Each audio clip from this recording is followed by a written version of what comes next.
शिवाय नमस्तुभ्यम। नमस्कार दोस्तों, जय महाकाल। आप सभी का मेरे चैनल पर बहुत बहुत स्वागत है। आज मैं आपके साथ बहुत ही सरल और संपूर्ण पूजा विधि शेयर करने जा रही हूँ पशुपतिनाथ व्रत की। बहुत सारे लोगों को सही जानकारी ना होने के कारण उनका जो व्रत है उसका जो परिणाम है उनको शुभ नहीं मिल पाता है। मतलब कि वो रखते तो हैं व्रत, लेकिन वो सही तरीके से व्रत नहीं रखते हैं, सही नियम उन्हें नहीं पता होते हैं, इसीलिए उन्हें जो फल मिलना चाहिए वो उनको नहीं मिल पाता है। इसीलिए मैं सोचा कि आपके साथ ये पूरी जानकारी शेयर कर दूं, जिससे कि आप सभी को इस व्रत का पूर्ण फल प्राप्त हो सके। तो देखिए, सबसे पहले तो जो ये पूजा होती है उसके कुछ खास नियम होते हैं। तो पहला जो नियम होता है, इसमें दोनों टाइम यानी सुबह और शाम दोनों टाइम जो पूजा है वो अलग अलग की जाती है। इसकी पूजा एक टाइम नहीं की जाती है, ध्यान रखिएगा। और इसकी जो पूजा की सामग्री है वो भी आप देख लीजिए। जैसे हम शिव जी का अभिषेक करते हैं तो पंचामृत हमें सबसे ज़्यादा ज़रूरी है उस चीज़ के लिए। तो आपको यहाँ पर दूध, दही, घी, शहद और शक्कर ले लेना है। दूध ध्यान रखिएगा, आपको कच्चा दूध ही लेना है। इसके साथ ही इत्र और आपको जो धूप है और धतूरा है और बेलपत्र, शमी, ये सभी चीज़ें भी आपको चाहिए। 1 लोटा तांबे के जल भरा हुआ आपको चाहिए। और आपको ये जो पूजा है वो अपने आसपास कोई भी शिवालय हो वहाँ जाकर करनी होगी। ये पूजा घर पर नहीं की जाती है, दोनों टाइम आपको शंकर जी के मंदिर में जाकर ही पूजा करनी है।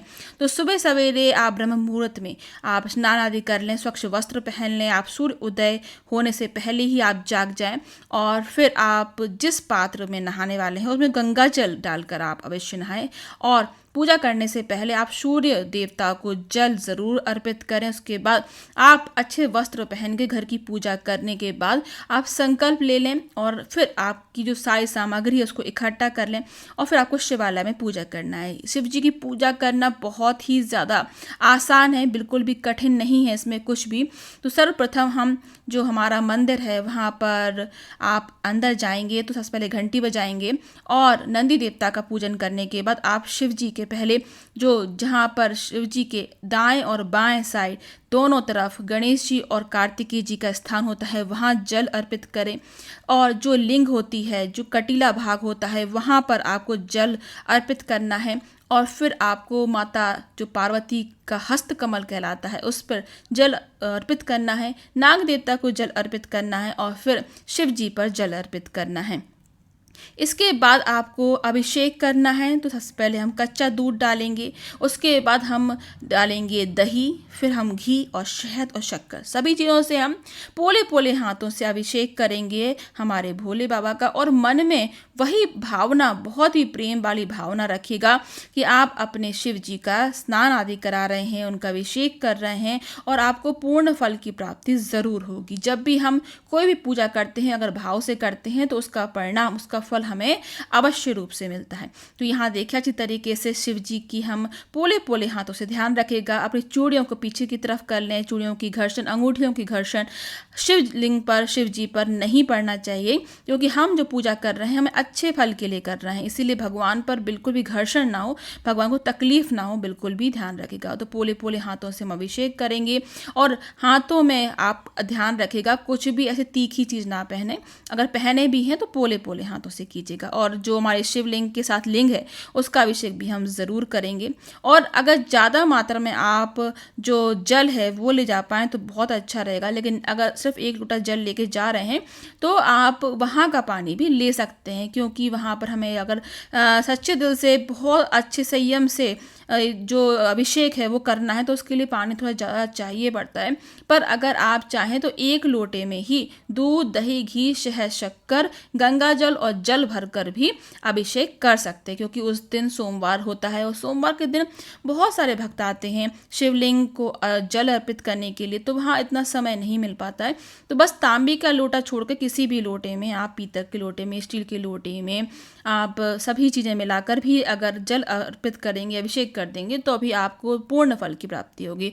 तो देखिए, पशुपतिनाथ का जो व्रत होता है उसकी सामग्री में मैंने सभी चीज़ें आपको बता दी। इसमें सबसे ज़्यादा जरूरी होती है अक्षत, आपको साबुत लेना है, भांग, धतूरा, भस्म मिल जाए तो बहुत अच्छा होगा, शमी और दूध, दही, घी, शहद, शक्कर तो हमें चाहिए है, गुलाल, अबीर, सभी चीज़ें आप अच्छी तरीके से तैयारी कर लें एक दिन पहले। तो सुबह की जो पूजा होती है बिल्कुल साधारण होती है। जो थाली आप लेकर जा रहे हैं उसी थाली को आपको रख देना है वापस शाम की पूजा के लिए। तो शाम की पूजा में क्या क्या सामग्री चाहिए होगी वो मैं आपको अगले वीडियो में बताऊंगी, क्योंकि ये वीडियो थोड़ा सा बड़ा हो जाएगा फिर। तो ये आप सुबह की पूजा देख लीजिए अच्छी तरीके से। इस तरीके से मैं सुबह की पूजा करना है। संकल्प ज़रूर ले लीजिएगा कि और मन में आप भगवान का ध्यान ज़रूर करे रहें और भाव से पूजा करें। तो यहाँ देखिए मैंने सफ़ेद वाला चंदन होता है, उसकी जो साबुत वाला चंदन होता है तो वो मैंने लिया है। उसको थोड़ा सा पानी लगाकर, जल लगाकर, गंगा जल लगाकर अपने हाथों में ही घिस लिया है। और उस पर आप ओम बना सकते हैं भगवान के ऊपर, आप त्रिनेत्र बना सकते, त्रिकुंड बना सकते हैं। आप इस तरीके से उनका पूजन कीजिए और मन में वही प्रार्थना रखिए कि हम पशुपतिनाथ भगवान, हम आपका व्रत कर रहे हैं, हमारे व्रत को सफल कीजिएगा। और ये जो व्रत होता है ध्यान रखिएगा, आपको 5 व्रत रखने हैं, 5 सोमवार रखना है। और आप ये 5 सोमवार कभी भी शुरू कर सकते हैं। ऐसा नहीं है कि शुक्ल पक्ष या कृष्ण पक्ष आपको देखना पड़े, आप कभी भी शुरू कर सकते हैं। और आपको ये 5 व्रत रखना है। दोनों टाइम आप फलाहार कर सकते हैं और आप एक टाइम भोजन भी कर सकते हैं बिना प्याज लहसुन का। देखिए मन से जब पूजा की जाती है तो उसमें बिल्कुल भी देखा देखी मत कीजिएगा कि आपके आस पड़ोस में कोई कर रहा है तो आपको करना है। अगर आपके ऊपर कोई परेशानी आई है, कोई कष्ट आया है और किसी चीज़ से कि आपको बहुत ज़्यादा दुविधा है और वो आपकी परेशानी दूर नहीं हो रही काफ़ी समय से, तो आप ये व्रत कीजिए, क्योंकि ये शक्तिशाली व्रत माना जाता है और बिना किसी कारण के व्रत नहीं रखा जाता है। तो जब आपकी कोई मनोकामना हो बहुत ज़रूरी, तभी आप ये व्रत रखें।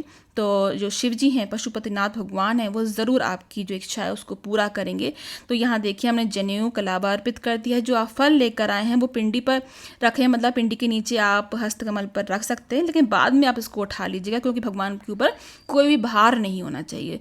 और जो आप बेलपत्र अर्पित करें धोकर साफ कर लें। खंडित बेलपत्र नहीं चढ़ाना चाहिए, खंडित जो होती है तो उसका जो फल है वो नहीं मिलता, उल्टा दुष्प्रभाव पड़ता है, इसलिए आप खंडित बेलपत्र ना चढ़ाएं।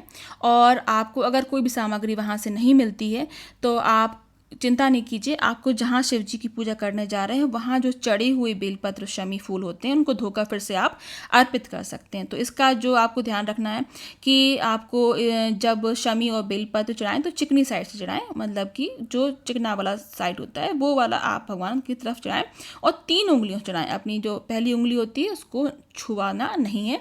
उस तरीके से अर्पित करने का आप धूप दिखाएं, भगवान को आरती करें, घी की बाती लेकर जाइए घर से। और इस बात का ध्यान रखिएगा, इस व्रत में कभी भी कोई भी सामान आपको वहाँ किसी से नहीं लेना है, घर से ही सभी सामग्री लेकर जाना है। ध्यान रखिएगा, दिया हो चाहे माचिस हो चाहे कुछ भी चीज़ हो। इस तरीके से हम पैर छू लेंगे और थोड़ी देर भगवान के पास बैठकर ज़रूर उनसे अपनी विनती, अपनी इच्छा बोलिए। और आप थोड़ी देर वहाँ बैठकर ज़रूर आएँ पूजा के बाद। और यहाँ देखिए इस तरीके से आप सिर रखकर पैर छू लीजिए। पशुपतिनाथ भगवान की कथा जो है वो आपको कथा की किताब में मिल जाएगी, तो वहाँ से आप कथा भी सुन सकते हैं या पढ़ सकते हैं, घर पर आकर भी आप पढ़ सकते हैं। ऐसा नहीं है कि वहीं बैठकर पढ़ना पड़े। तो इसकी जो कथा है वो थोड़े से अक्षत और पुष्प लेकर पढ़ लीजिए और अपने शिव जी जो शिवलिंग है उनके ऊपर अर्पित कर दीजिए। तो इस तरीके से आपको सुबह की पूजा करना है।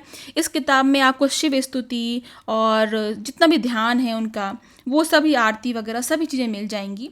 तो चलिए आज का ये वीडियो मैं यहीं समाप्त करती हूँ। आशा करती हूँ आपको ये वीडियो अच्छी लगी होगी। अगर अच्छी लगी हो तो प्लीज़ लाइक कीजिएगा, चैनल पर न्यू हैं तो सब्सक्राइब कर लीजिए और ज़्यादा से ज़्यादा इस वीडियो को शेयर ज़रूर कीजिएगा। जय श्री महाकाल। आप सभी का बहुत बहुत धन्यवाद।